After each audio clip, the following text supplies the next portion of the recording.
നമുക്ക് പരിചയപ്പെടുത്തുന്നത് കേരളത്തിൻ്റെ ആത്മീയ പൈതൃകത്തിലെ ഒരു പൊൻതൂവലായ കുറവിലങ്ങാട് മാതാവിനെ കുറിച്ചാണ്.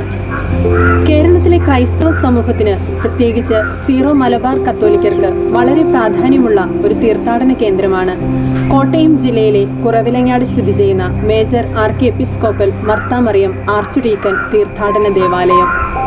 AD 105 കുറവിലങ്ങാട് പള്ളി സ്ഥാപിക്കപ്പെട്ടതെന്നാണ് വിശ്വാസം. മാർത്തോമാ ശ്ലീഹായുടെ കേരളത്തിലെ സുവിശേഷ പ്രവർത്തനങ്ങളുമായി പള്ളിക്ക് ബന്ധമുണ്ട്. പള്ളിയുടെ ഉത്ഭവത്തെക്കുറിച്ച് തലമുറകളായി കൈമാറി വരുന്ന ഒരു ഐതിഹ്യമുണ്ട്. കുറവിലങ്ങാടിനടുത്ത് ആടുകളെ മേയിച്ചു നടന്ന ചില കുട്ടികൾക്ക് ദാഹിച്ചു വലഞ്ഞപ്പോൾ ഒരു വൃദ്ധയുടെ രൂപത്തിൽ പരിശുദ്ധ കന്യകാമറിയം പ്രത്യക്ഷപ്പെട്ടുവെന്നും അവർക്ക് വെള്ളവും ഭക്ഷണവും നൽകിയെന്നും പറയപ്പെടുന്നു.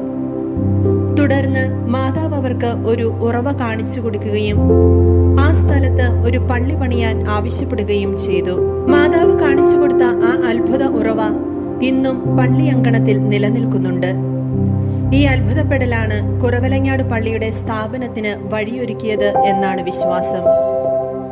ഇവിടുത്തെ പ്രധാന പ്രതിഷ്ഠയായ പരിശുദ്ധ കന്യകാമറിയത്തെ ഭക്തർ കുറവിലങ്ങാട് മുത്തിയമ്മ എന്ന് സ്നേഹത്തോടെയും ഭക്തിയോടെയും വിളിക്കുന്നു.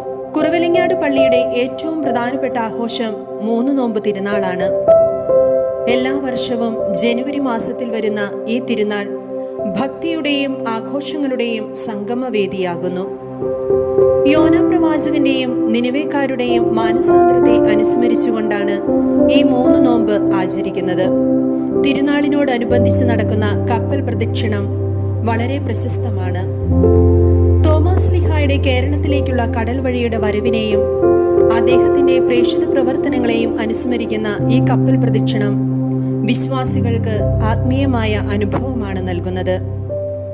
അലങ്കരിച്ച വലിയ കപ്പൽ പള്ളിക്കു ചുറ്റും പ്രദക്ഷിണം ചെയ്യുമ്പോൾ ആയിരക്കണക്കിന് ഭക്തരാണ് ഇതിൽ പങ്കെടുക്കാനെത്തുന്നത്. കുറവിലങ്ങാട് മാതാവിന്റെ അത്ഭുത ശക്തിയിലും മധ്യസ്ഥതയിലും വിശ്വസിക്കുന്നവർക്ക് ഈ ദേവാലയം എന്നും ആശ്രയവും പ്രത്യാശയും നൽകുന്നു.